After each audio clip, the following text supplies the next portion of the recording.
Dobrý den, dámy a pánové. Je mi velkou ctí tady dnes být s vámi a podělit se s vámi o zkušenosti. Well, ladies and gentlemen, it's a great pleasure for me to share experience that I gained during the difficult period. Perhaps if I were to do that again, I would think twice.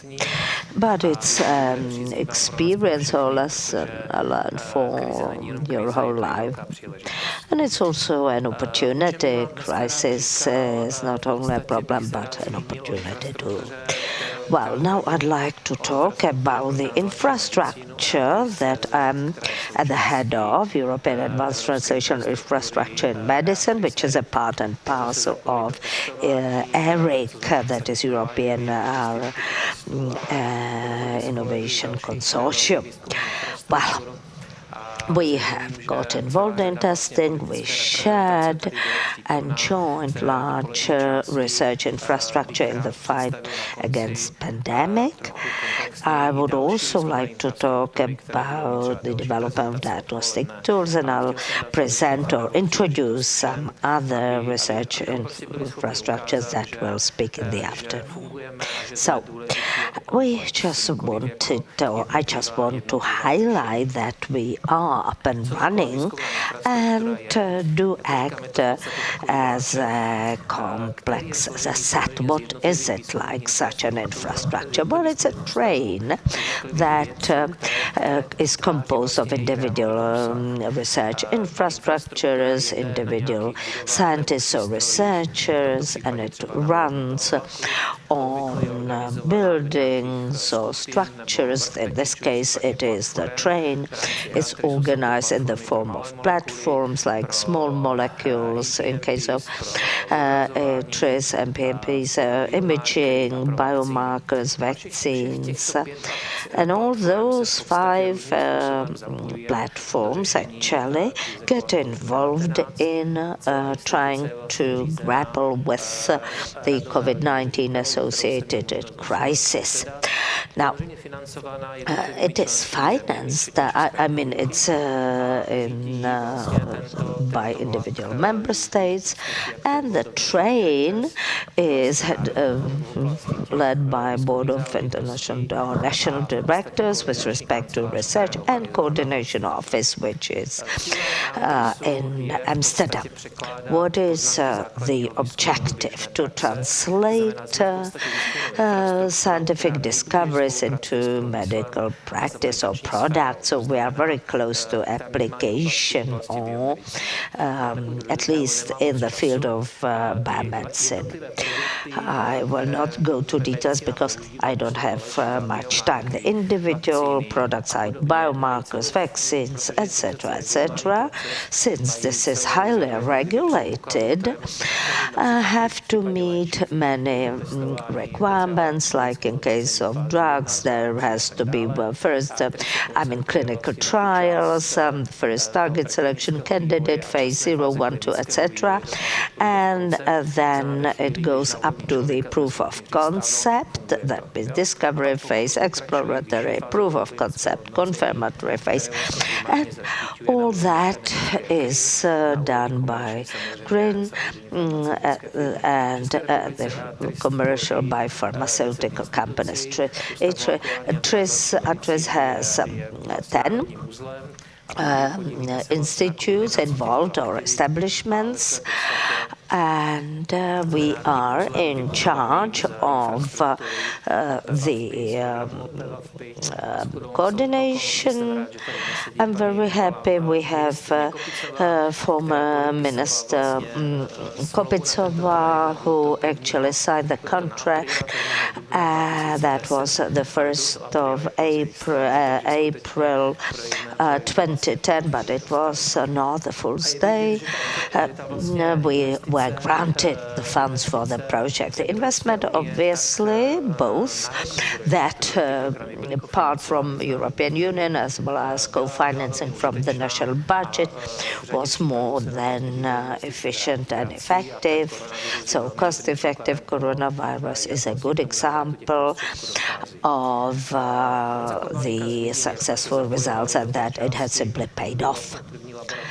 Mr. Konvalinka already said that the first laboratory that was approved for testing, since we had all these certificates necessary, now certified workplace together with Olomouc Hospital. We are a high capacity place, since we are one of the open screen, led by Mr. Bartuňák in the Czech Republic. This high capacity method, high performing method we used for testing small molecules.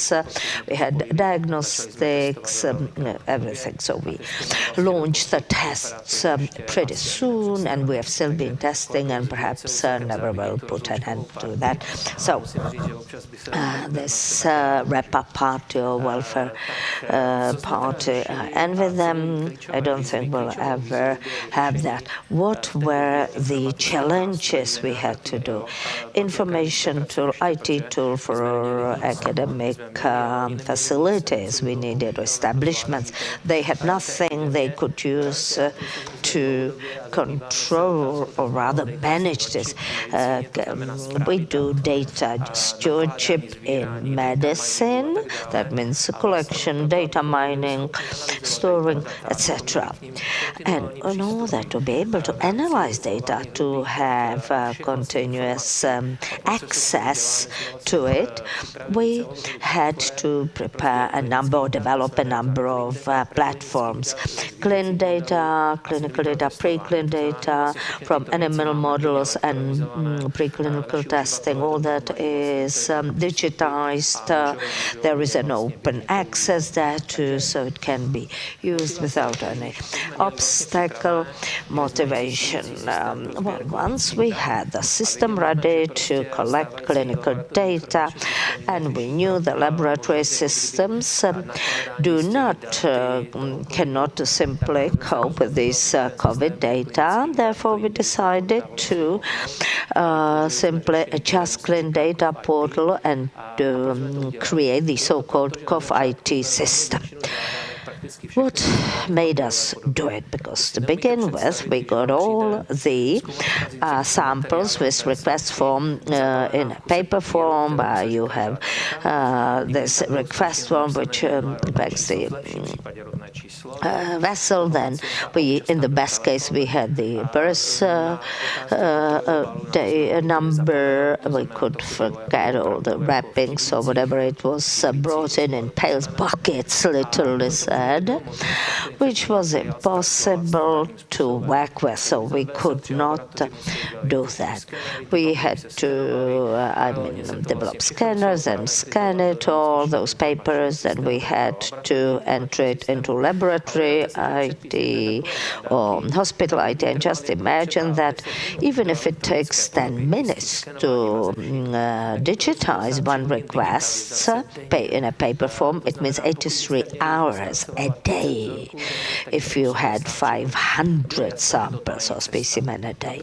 So obviously there was no way to do it that way.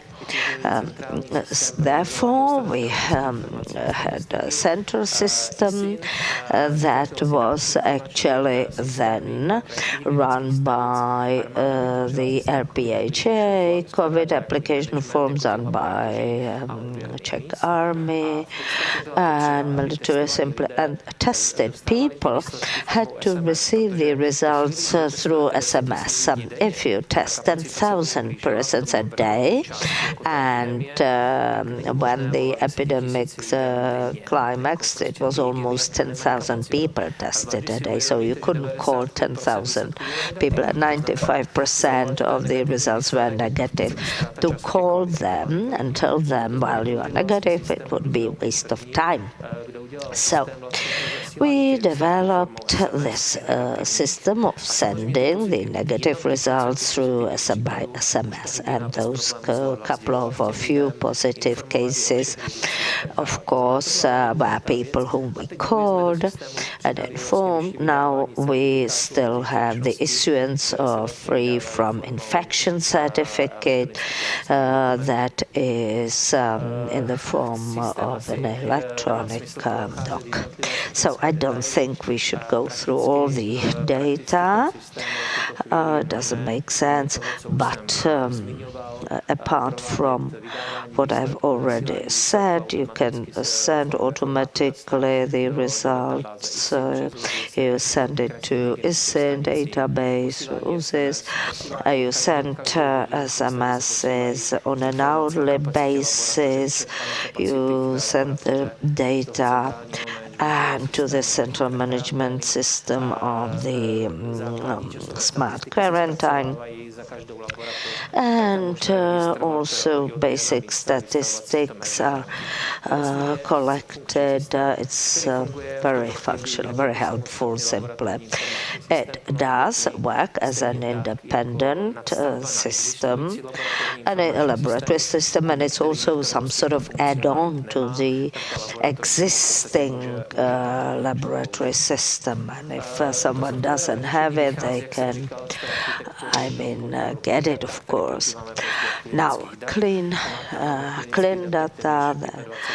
There we have 25,000 individuals already in this clinical data stewardship, and we also used it in other studies that we did. More than 22,000 examinations were processed data-wise, and it will be used in the future as well for free.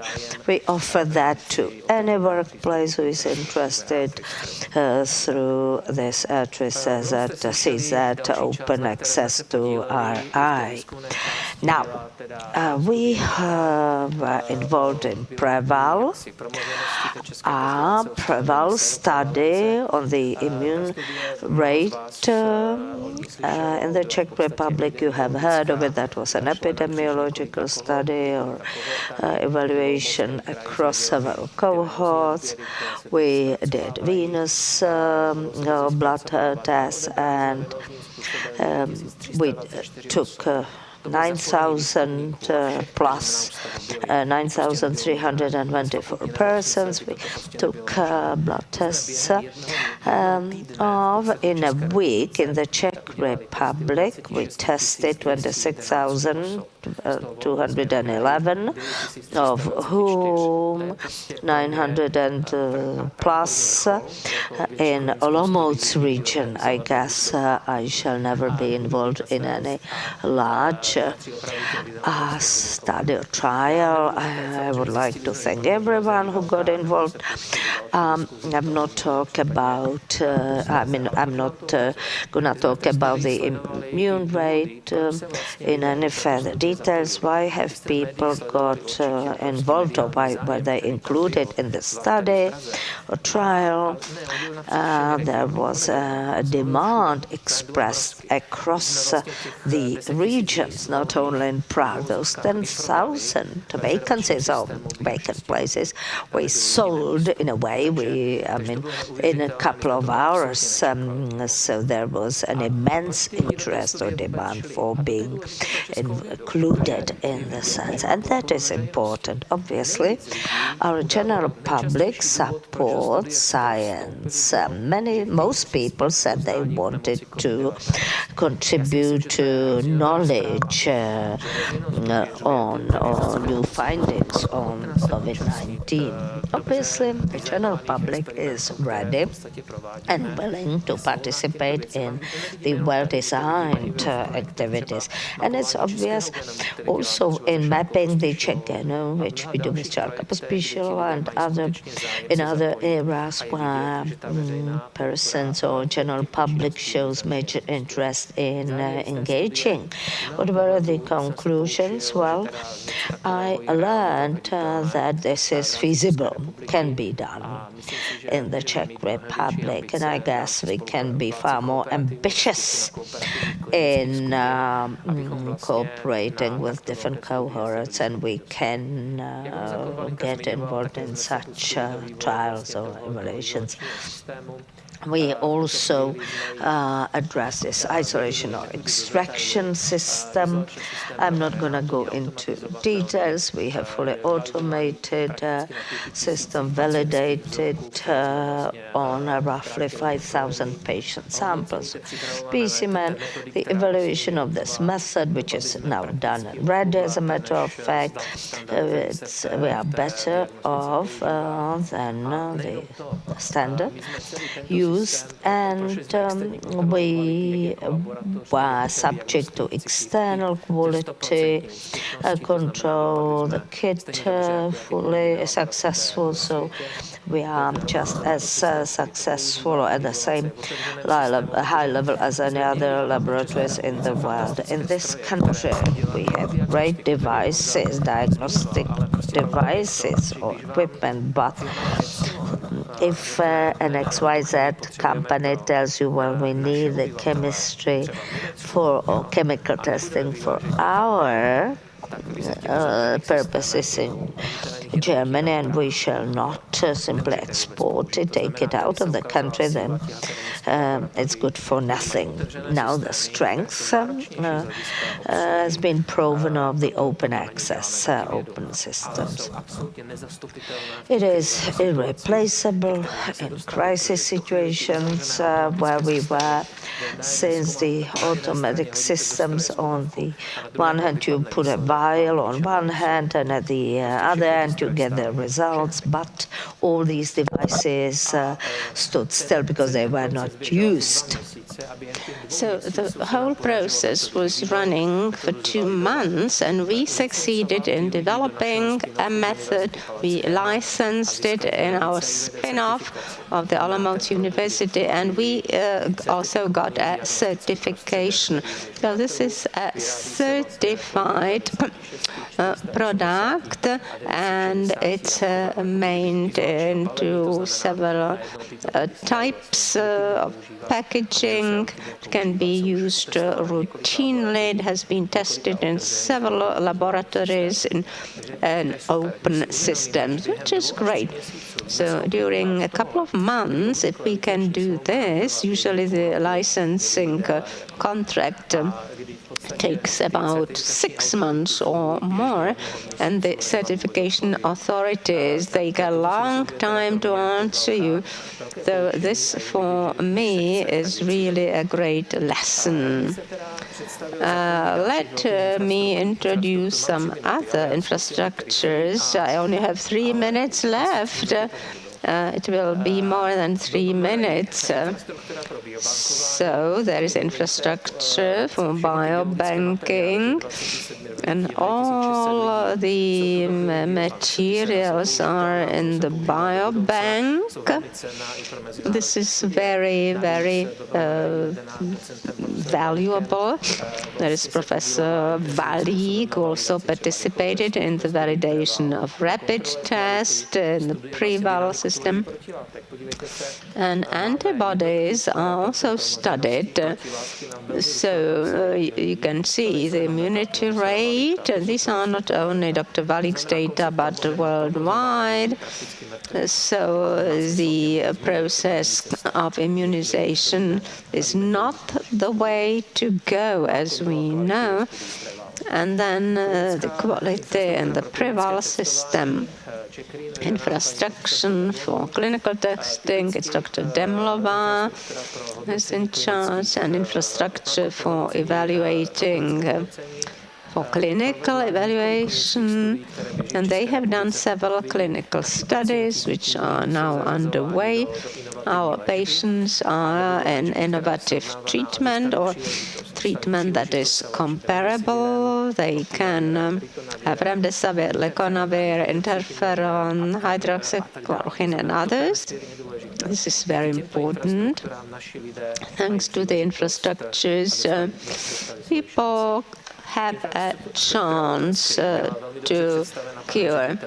The infrastructure system, there's again Dr. Bartunek who is involved.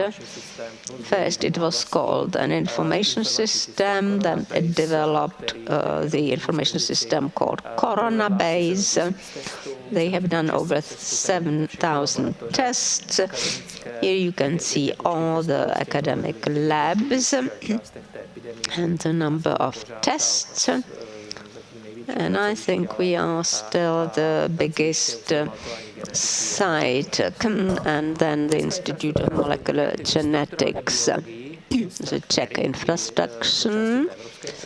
Derek, it deals with the analysis of protein structures. If we know these structures, I forgot to mention Dr. Sklenár, so we can then rationally design drugs, medical drugs. If we know there is the kind of pocket where remdesivir fits in, if you don't know what the pocket looks like, cannot design it. If you don't know what a lock looks like, you cannot design a key. This is really important, and our colleagues studied this, and as Dr. Konvalinka mentioned, there is a super prestigious publication, Communications. It's a matter of 3 months, so that was really fast. Czech bioimaging from one of the national hubs. Then it studies viruses also in animal models. This has been used clinically, the presence of coronavirus in secretions of patients. And we try to test if they are infectious or not. Again, animal models, Dr. Sedláček, the Czech Center for Phenogenomics, the mouse clinic. We don't have good animal models for this infection. The mouse receptor is not really so good. So we are now working on better models to study this infection and gene modification.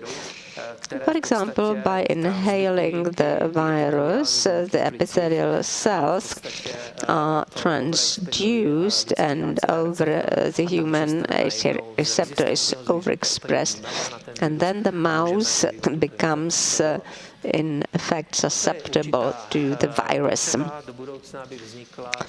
In the future, we need an animal facility, maybe level 2, 3, or 4.